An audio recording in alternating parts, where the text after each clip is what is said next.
안녕하세요 여러분, 도끼함익축입니다. 최근 과하게 폭락을 겪어서 고점 대비 74% 정도 폭락한 오픈도어가 35% 정도 오르면서 다시 살아나는 움직임을 보여주고 있는데요.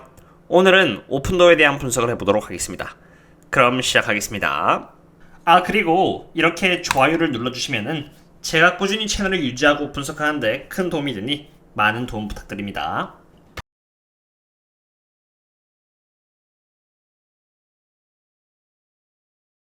가장 먼저 여러분들이 오픈도어에 대해서 이해하셔야 하는 부분은, 오픈도어의 비즈니스 모델은 단순히 집을 싼 값에 샀다가 비싼 값에 팔아버리는 하우스 플립이 아닌, 이러한 수수료 플러스 그 이외의 서비스를 통한 수익에 기반된 비즈니스 모델이라는 것입니다.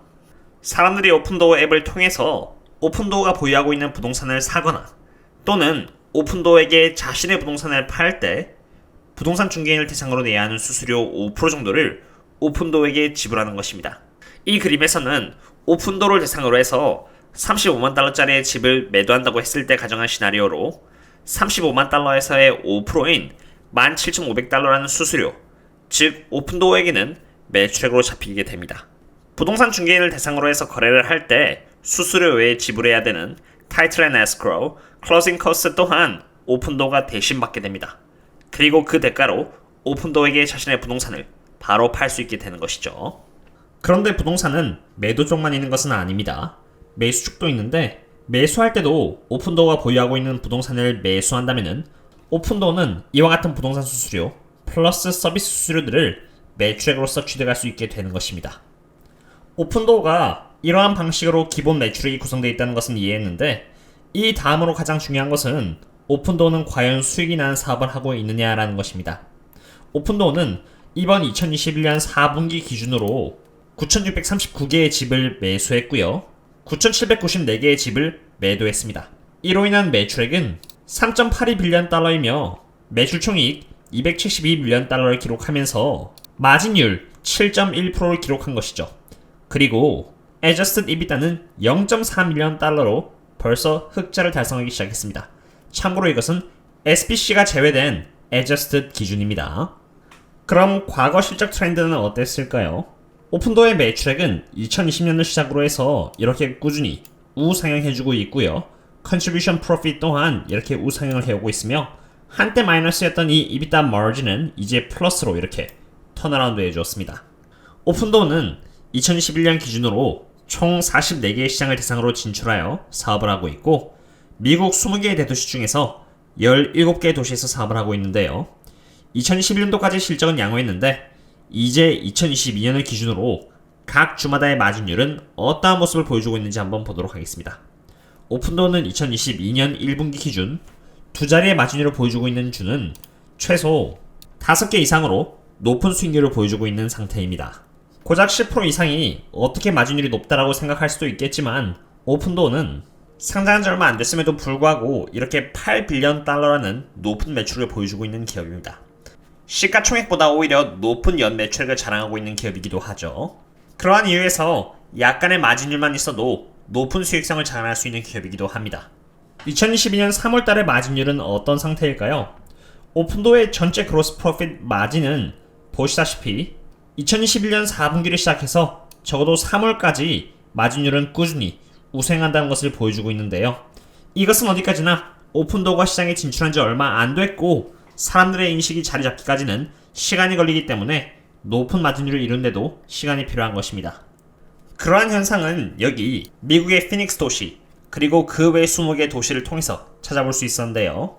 처음에 서비스가 런칭된 이후로 약 6개월 정도는 거의 시장 점유율이 없다가 사람들이 오픈도어의 서비스를 알아본 뒤에 점차 시장 점유율이 높아지더니 피닉스에서만 해도 이렇게 1% 가까운 시장 점유율을 12개월 안에 얻을 수 있게 되었습니다.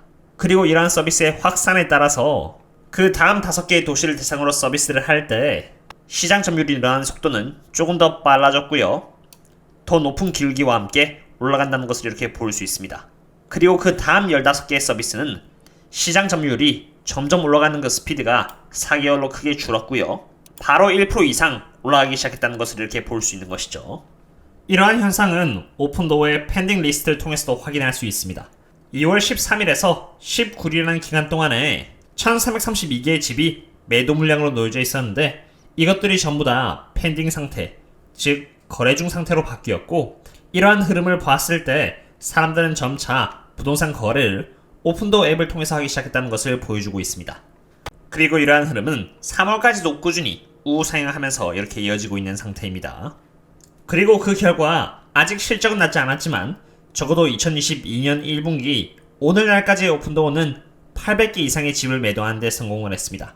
이러한 수치는 2021년 4분기 대비 2배이며 2021년 3분기 대비 약 8배의 수치로 오픈도어의 사업이 얼마나 빠르게 진행되고 있다는 것을 보여주고 있는 부분입니다.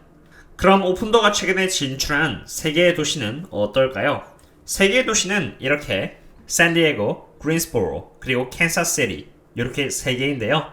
2021년 3분기에는 진출한 지 얼마 되지 않아 그렇게 많은 집이 판매되지 않았다는 것을 볼 수 있는데, 이것도 잠깐 2022년 1분기에는 세계 시장에서 벌써 100개의 집 이상을 판매하면서 흑자의 마진율을 보여주기 시작했습니다. 그럼 이제 이 3개의 도시로부터 기대할 수 있는 연 매출액을 보도록 할 텐데요. 참고로 Revenue Run Rate란 예를 들어서 한 달 동안의 실적 또는 분기의 실적을 기반으로 하여서 이러한 실적이 1년 동안 지속되었을 때 어느 정도의 매출액을 기대할 수 있는가를 바로 Revenue Run Rate라고 합니다. 캔사스시티와 그린스보로에서는 각각 100밀리언 달러의 매출을 기대할 수 있고요. 샌디에고에서는 자그마치 400밀리언 달러의 매출액을 기대할 수 있는 시장이 되었는데, 단 13개월 전에 오픈도어가 진출한 지 13개월밖에 안 됐다는 점을 봤을 때 얼마나 시장이 빠르게 성장하고 있으며 큰 포텐셜을 갖고 있는 시장이라고 볼 수 있겠습니다. 종합적으로 봤을 때 오픈도어의 기존 시장에서는 약 10.5% 정도의 마진율과 함께 수익을 내고 있는 상태인데, 여기서 오픈도어에 대한 서비스가 점점 확산되어 가니까 이러한 서비스를 새로운 도시를 대상으로 런칭하고 알리는 데 들어가는 비용인 세일즈 앤 마케팅 비용이 줄고요. 오히려 더 빠르게 거래가 체결될 수 있으니 이렇게 새로운 도시 쪽에서의 마진율이 11% 이상으로 더 빨리 개선되는 모습을 볼 수 있게 된 것이죠.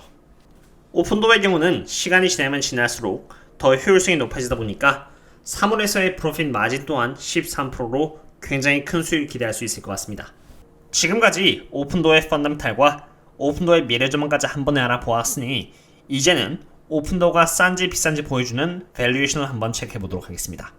9.85달러에 위치하고 있는 지금 현재 오픈도어는 0.58 정도의 PS 멀티플을 기록하고 있는데요. 2021년에는 이렇게 마이너스 42%의 매출 승률을 보여주었지만 2022년에는 103%, 2023년에는 30.81%, 그리고 2024년에는 21.06%로 앞으로 꾸준히 훌륭한 매출 승률을 보일 것이라고 이렇게 많은 애널리스트들에 의해서 예측이 되고 있는 상태입니다. 매출 승률이 평균적으로 27%에 육박한데도 불구하고 지금 오픈도어가 보여주고 있는 이 PS 멀티플은 0.58밖에 되지 않습니다. 제가 생각했을 때는 다른 기업들이 보여주고 있는 그 성장률 그리고 그러한 멀티플 대비해서 오픈도어가 받고 있는 멀티플은 너무나 작은 것 같습니다. 그렇기에 오픈도어는 충분히 저평가라고 볼 수 있겠습니다. 그리고 오픈도어의 경쟁사라고 할 수 있는 오퍼패드 그리고 레드핀과 비교해봐도 오퍼패드만큼은 아니지만 그래도 꽤나 저평가를 오픈도어가 받고 있다는 것을 볼 수 있습니다. 이 중에서는 오픈도어가 가장 높은 매출 승률을 보여줄 것으로 예측이 되고 있기 때문입니다. 오늘은 이렇게 오픈도어에 대해서 분석을 해보았습니다. 오픈도어는 지금까지 별 문제 없이 좋은 마진율과 함께 꾸준한 성장을 보여주고 있는 기업 중 하나라고 생각합니다. 부동산에서 혁신이 지금까지는 없었기에 많은 사람들은 오픈도어가 위치하고 있는 이 아이바잉 인더스트리가 단순히 집값 상승을 이용해서 수익을 내는 비즈니스 모델이라고 인식이 되고 있기 때문에 집값이 나중에 떨어질 때 오픈도어는 좋은 퍼포먼스를 보이지 못할 것이라고 오해를 받고 있습니다만, 오픈도어는 집값의 상승 또는 하락과는 무관하게 수수료를 통해서 매출액을 버는 기업인지라 시장의 확장과 함께 앞으로도 꾸준한 수익을 이어나갈 것이라고 생각이 됩니다. 오픈도어는 지금까지 좋은 수익을 보여줘 왔으며 3월달에는 특히나 더 좋은 수익을 낼 것으로 기대가 되고 있고, 이러한 상태에서 지금 오픈도어는 저평가이기 때문에 앞으로의 퍼포먼스가 기대되는 종목 중에 하나라고 생각됩니다. 오늘의 분석은 여기까지 하도록 하겠고요. 그럼 다음에 또 다른 기업의 분석 광비 찾아뵙도록 하겠습니다. 그럼 다음에 또 만나요. See you later.